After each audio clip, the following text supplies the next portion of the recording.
So you want me to intro? Sure. Okay. I need to kind of get the hang of it. I think we need a jingle. We do need a little jangle. A little like bop, a little bop. Maybe a little like jazz flute. Maybe a Organ. little organ for sure. Some 808s. Boom, boom.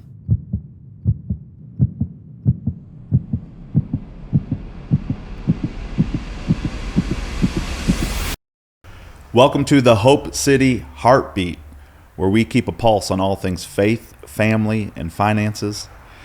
We are your hosts, Tyler and Gina Marie Butler, and this is episode 2. And today we want to talk about how to become a better parent. And caveat, that does not mean that we are the best parents or know everything at all by any means. But we are going to just share a few things that we have learned over the 8 years of parenting. Yeah, for context, we have 4 children. Yes. Remy is 8. Braxton is 6, going on 7 in just a couple days, a few months. Oh. Azaria is 4. Mm-hmm. And then Boston is about, 19, 20 months? Something like that. So we have girl, boy, Yeah. about every 2 years apart. By the 4th kid, you stop counting months. It's just like he's around 1 year old. Yeah, he's in between 0 and 3. For sure. Somewhere. He's in a there. toddler.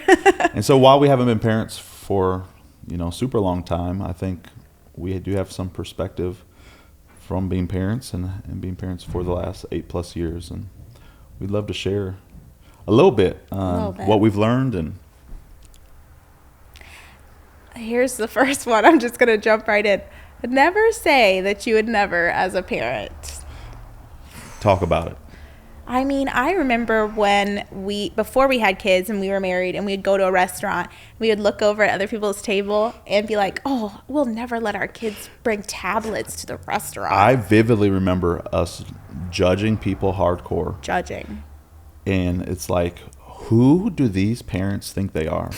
They can't even have one dinner without an iPad. Like, what? I remember thinking, like, and I almost have to even repent again right now of thinking, like, what type of horrible parents are these? Like, or bringing a nanny on vacation, or right. I mean, go down the list. And now we're like, we get it. We understand it. We empathize because it is not as easy as you think now that you have kids. Right. If I'm going to pay to go someplace, I want to eat my food while it's hot, I will whip that phone out and hand it to the child in 0.2 seconds so I can eat my food when it's hot, because who knows when I will again. So we almost have this, like, it's almost like a joke in our family, like, we're not going out to eat. We don't. We get invited all the time, or if my parents are in town, we're not, and it's like, hey, let's go get a quick bite. Never quick. It's never quick. We don't usually get any bites. No, because Boston eats it all. Or it's on the floor. Yeah, or there's arguing, or it's just chaotic. Yeah. And it's like we've become super cool with getting food and bringing it to the house. Absolutely. I will say that something we have done that has helped that, besides Boston, he kind of threw a wrench in it, but he's getting there, is we have family dinners and we don't have any screens, even for parents. And that has really helped us with, recently we took the kids out to eat and we were like, oh my goodness, they're doing so good. They're so well behaved. We did not have Boston with us. And they did excellent. They talked, had conversation over the dinner table. We didn't do any screens. This was at a restaurant. We did have Boston with us, and they still did good. Yeah. You're right. But so that's really helped. If your family struggles with that, we have noticed that when we were intentional about that at home, they did much better when we were out in public. But no shade to anybody who's got to use a phone during dinner time. No, but I do think, since we're on the topic of like screens, I have realized that our kids pick up on like our addiction or dependence, maybe is a better word, on how we interact with our screens. And it's setting a precedent for our home and really a culture for our home. And so I think that's something that we've learned just to be more aware of. And there'll be times where we get on each other like, hey babe, like, you've been on your phone all night. And whether it's, a lot of times it's for good reasons. It's not like you're just doom scrolling, but it's like responding to emails or texts, but still when we get home with our kids, it's like, let's be intentional about spending time off of screens and really with our kids. And that's something that we are still actively working 100%. on. We got to get better because it's terrible that our 1-year-old can pick up my phone and know how to use it, right? Yeah. But speaking of phones, I think something that we have been very intentional about with our kids and will continue to as they get older is really be protective of what they see, what they hear, what they are processing, because once a child's innocence is lost, that's something that can never be returned without, obviously the intervention of God.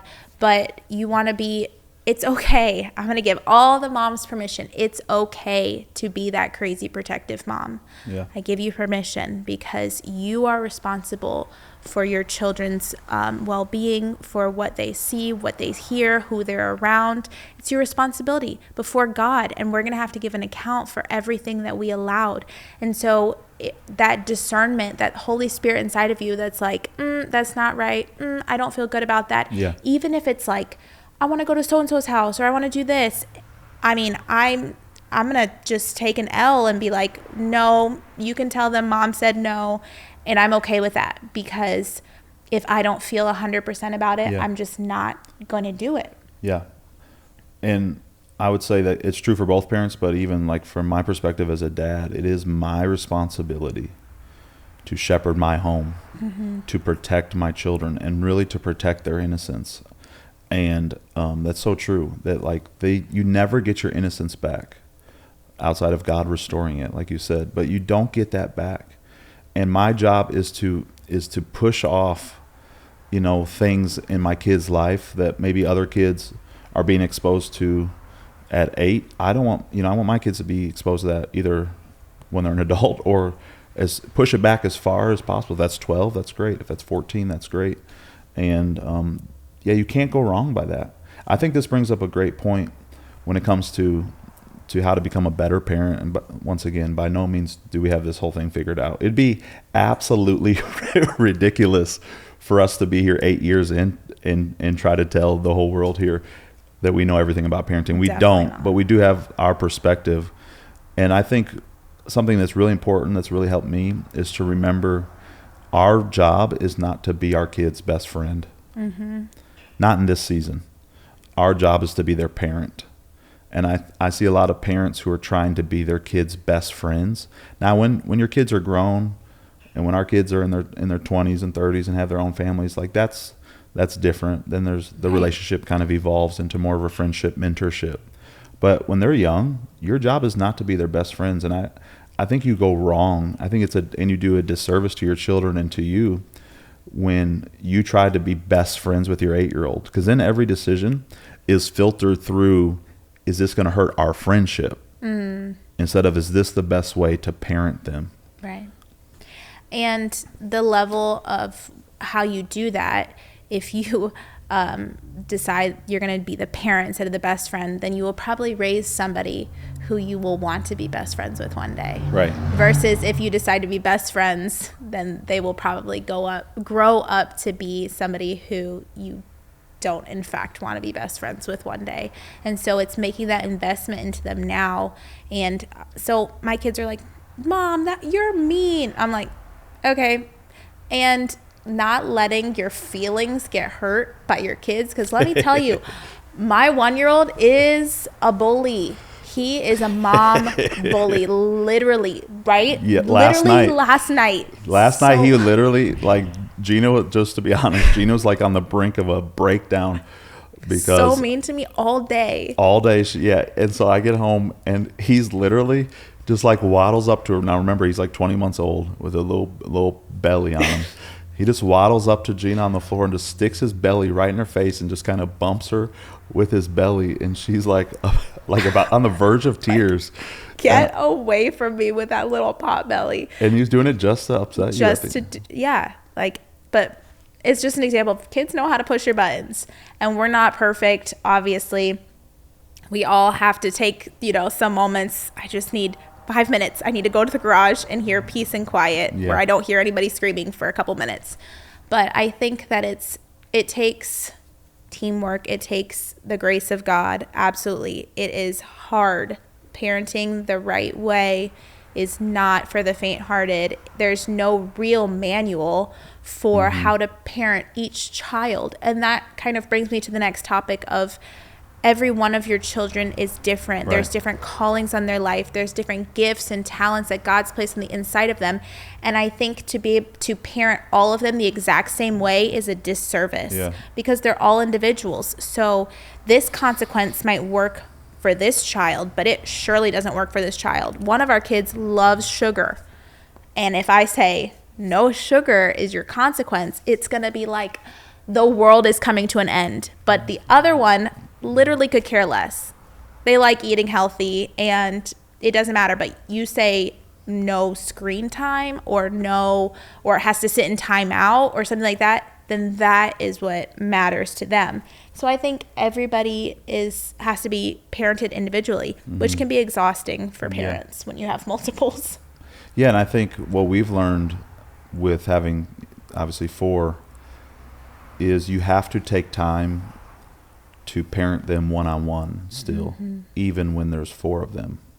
And so if you are a younger parent, maybe with multiple children, something that I've done, and you do it too, is we will take a child out and just have a one-on-one date.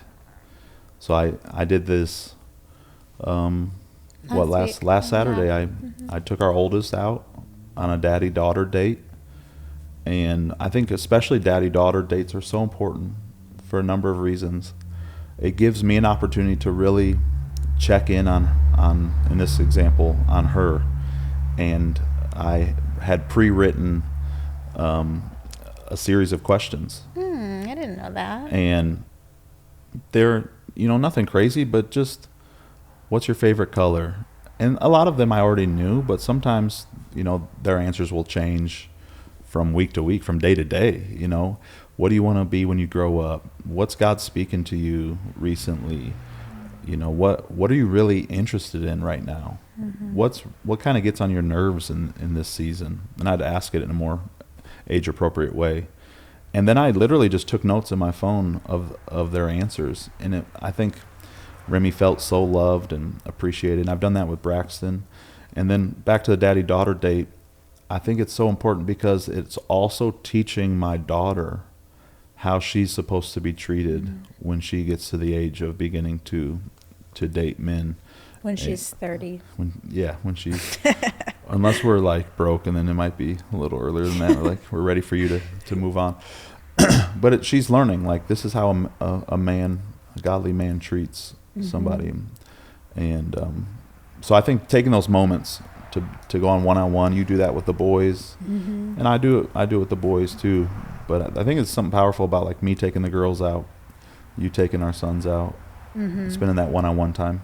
Yeah, it helps them to be able to communicate their heart in a different way that they wouldn't in a group setting.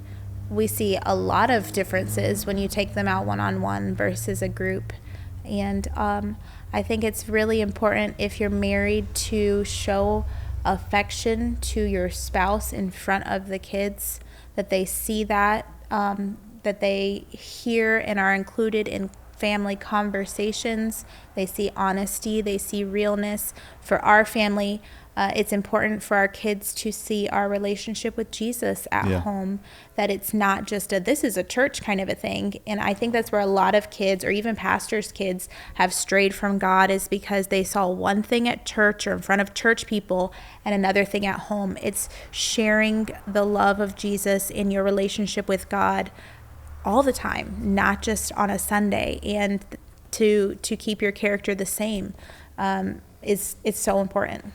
Hey, sorry for the interruption, but we want to encourage you to like, subscribe, and share this with somebody else to get the word out about this podcast. Also, if you have any questions, we want you to drop them in the comments below. Now let's get back to the show. I think another important thing for your kids to see in marriage is unity between mom and dad. I mean, kids are not kids unless they try to divide and conquer, right? Yeah. They'll go ask me if they can have an extra snack, and I say no. Have a popsicle? And they go ask dad. And that's just a silly example. But it's having mom and dad on the same page, especially for big decisions. It helps bring the unity of the family, that mom is showing respect to dad and dad's showing respect to mom of whatever mom says about that, or that we're not on two different pages, For sure. Our kids try to play us. all the time. Why do kids try to play you so much? Like a fiddle. Like, not you, a parent of like, Dad, can I have a popsicle? And like, what do I say? What did mom say? Always. Mom said no. Okay, so why are you asking me? And I think we've even used that phrase, like, me and mom are on the same team. Mm-hmm. I think a really big one that I've heard controversy about for a while now. Uh-oh. I know, is we do no sleepovers. Talk about it. We don't do sleepovers. We don't do them. We don't. And I let my kids know when they were like 4. I'm like, y'all aren't even close to doing them, but I'm just going to let you know. So they know if their friends are like, can we do a sleepover? Like, they don't even have to come ask me, because the answer is no. And when they are older and want to have a sleepover at our house, I already said, that's fine, but I'm going to be part of the sleepover too. Yeah. I'm going to pull up my sleeping bag and I'm going to be in the room, and TT Gina is here to hang. TT Gina. Yes. So why don't you share like why that's such a strong conviction for sure for you? I have heard so many heartbreaking stories of many children who have lost their innocence through a sleepover, whether it's be something that is talked about, something that is shared, a movie watch, conversation had, relatives that you didn't know were coming over that showed up, or older friends, siblings, friends, all kinds of stories that just are sickening to know have actually happened, but they change the trajectory of a child's life, and it's something that you maybe never know about or don't know about till later. But there's something about things that happen after dark, things that happen in secret. You're sounding like an old lady now. I know, but it's true. And you just start asking some people, and there's a lot of people who have had stories. I learned things from sleepovers as a kid, and my parents were very strict and people were very vetted, and I still learned and experienced very terrible things, inappropriate things as a little girl at a sleepover with other little girls that I would never want my kids to experience. And so for us personally to help cover our kids and protect them, that's just a no. And our conviction doesn't have to be your conviction. So we're not trying to push that on anyone, but that's kind of one of the things we stand firm on. And that's, for us, those are the reasons. And I think that's a beautiful thing about parenting, is you get to decide, what flies in your house and in your family and what doesn't. And I think as believers, if you're a believer, and if not, thanks for watching, that you're not excluded from this conversation at all. But for us as believers, we take it serious that children, the Bible says, are a blessing from the Lord. And we take that responsibility seriously, that they're a blessing. Like, God could have given Remy, Braxton, Azaria, Boston to anybody, to any parents, but he chose Tyler and Gina Marie to say, you be mom and dad. And what an awesome responsibility to train and raise up these children in the way they should go, so when they're older they won't depart from it. And I think something that I've learned how to become a better parent is, it's really my job to point them in the direction that they're supposed to go. And the Bible talks about children being like arrows in a quiver of a warrior. And I want you to just think about that picture for a second. A warrior going out in the battlefield with a quiver is just like the little arrow carrier, if you will. The little basket, the little thing with the arrows in it. You know what I'm saying? And you just I remember Robin Hood, Prince of Thieves with Kevin Costner comes to mind. Great movie, by the way. Highly recommend, 10 out of 10. And just the arrows. And you think about children being arrows, and when a warrior goes on the battlefield with a quiver, he doesn't take out the arrow and be like, hey arrow, where do you want to go? where do you want to fly? Do you want to go over there? Do you want to go over there? How do you feel about, no, a warrior takes an arrow out, puts it in the bow, pulls it back. There's going to be tension in the pullback, and then you release it in the direction it should go. And I think as parents, it's our responsibility to aim our children in the direction that we feel like God has called them to go. And so for our 4 children, already at this young age, we partner with God to raise these children, because they're not ours. They belong to the Lord. They're ours to steward, they're ours to parent, but they ultimately, these children and their souls belong to Jesus. And so we partner with him, and we already know at this young age kind of how they work, what makes them tick, and maybe even in many of our kids' lives, like what they could become or should become as they grow older. And I think one of the lies we tell our children is, you can become anything you want to. And it's not a lie like that's not possible. Of course, you can. But should they, is the question. Right. Should they become that, or should you point them in a direction where you feel like God has really called them to go? Where they'll feel the most fulfilled in their calling. Right. Absolutely. What else have you learned that has taken your parenting to the next level? What are some lessons you've learned? I think another big non-negotiable for us that I have learned, even from talking to other people, other parents who are much further along, who have all teenagers or kids who are grown, is to be really intentional with the small moments. To take that time to look your child in the eye and have a conversation with them. I know for us personally, bedtime is the most exhausting time of the night. Okay, guys, can we talk about how painful bedtime is? It's the worst.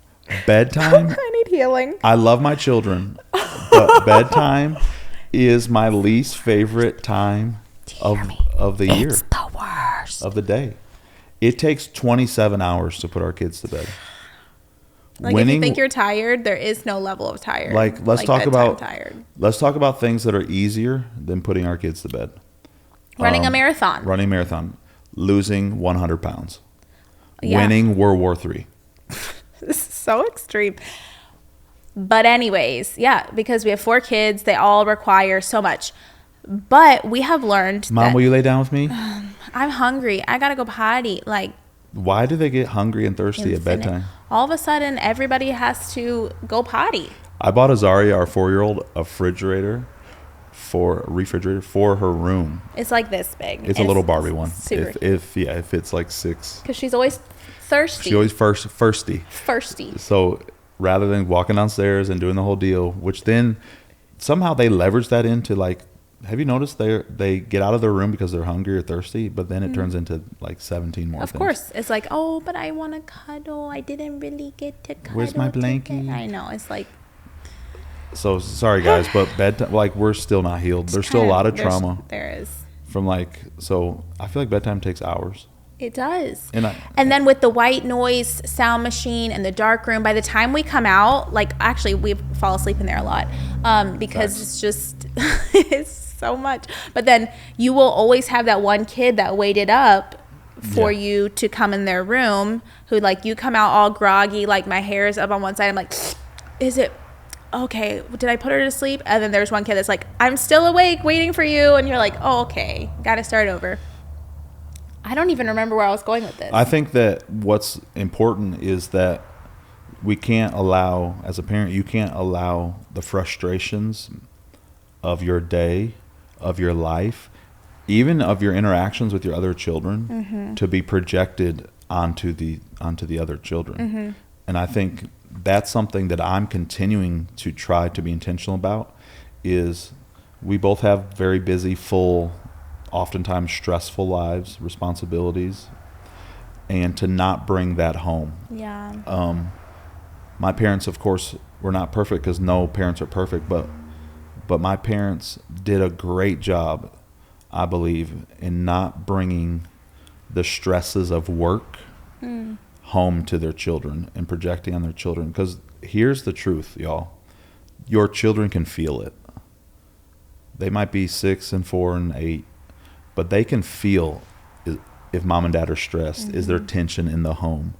Kids are a lot more discerning than I think a lot of parents realize.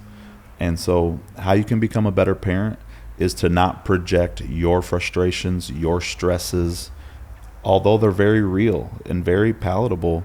I don't think that's the right word, not palatable, very tangible, that to not project them onto your children, because that's not fair to them. Yeah. It's not fair for an 8-year-old to be like, man, mom's stressed, because then they're like, then they have to carry that. I don't want to stress mom out anymore. She's already stressed. Or dad. This is not Gina, but, or mom or dad. Like, I don't want to. Right. And even being okay with being quick to apologize to your kids. I know a lot of parents who the kids never, even as adults, heard their parents say that they were wrong. I tell my kids all the time, I'm like, I was wrong and I'm sorry. And kids deserve that respect. You can't always demand respect without giving respect back to them. When you make mistakes, when you're stressed, when you are upset, when you do something that, take it out on them when you didn't mean to, or whatever it is, you raise your voice for them to be able to learn how to be sorry and apologize and learn the right way to go about it by you being able to do that to them and having the humility and even letting them see that side of you, being vulnerable to them. They're little people too. Yeah. And I just want to brag on you for a second. I think you are an incredible mother. And I mean that. Like, I think you do a great job of being fun and all the things that you do around the house, but also, being firm when you need to be firm. And I just want to commend you and salute you that I think I got the best mother to my children that I could ever ask for. Only you're just laying it on thick, aren't you? I think you're a great father. You're great. She's like, you too. Well, I mean, now this is the second podcast where you're just like, I think we need to make a rule. You can't. There's no rules. I can compliment my wife as much as I want to or need to. Well, the truth is that parenting is really tough. You're never going to be ready for it. It's the hardest, best thing that you will ever do. Yeah. And it's so rewarding, but it's, I think, even so much more rewarding when you get to do it with your best friend, who is also a great parent, who's also working hard to be the best that they can be for their kids as well, and doing it together. And the respect that you share with your spouse, you also share with your kids, and that you show kindness. And just because they're smaller doesn't mean that you can treat them any kind of way. Just because they bully you doesn't mean you can bully them back. So to every parent out there, I just want to encourage you. You're probably doing better than you think you are. Yeah. Parenting is hard. Parenting is not easy.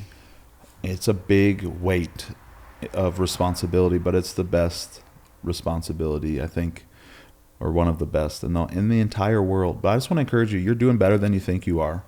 Don't be so hard on yourself. And in those areas where you need to grow, like I do, like we all do, I would just encourage you to ask the Holy Spirit to help you and to help you become a better parent. The truth is, you never arrive. I don't think we'll ever get to the place where we say we've crushed it. We've arrived at the Hall of Fame of parenting. I don't think you get to that point. You're always trying to do better. You're always trying to be more loving and more kind and more fruit of the Spirit and to do all the things God's called you to do and to be a better parent. So, get back up, dust your shoulders off, move forward, ask the Lord to help you.